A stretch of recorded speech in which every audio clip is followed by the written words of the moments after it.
how to manage notification previews on Messenger Lite. Hello guys, in today's video I'm gonna show you how to manage notification previews on Messenger Lite. First thing, go to Messenger Lite and then just click this settings icon in the top corner and go down.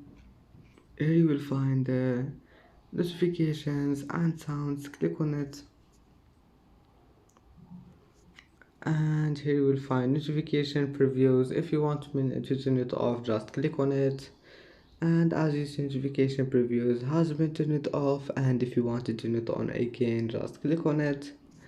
And that's how to manage notification previews on Messenger Lite, and that's it for today's video. If you like this video, please don't forget like and don't forget subscribe, and thank you for watching this video until the end. See you in the next video.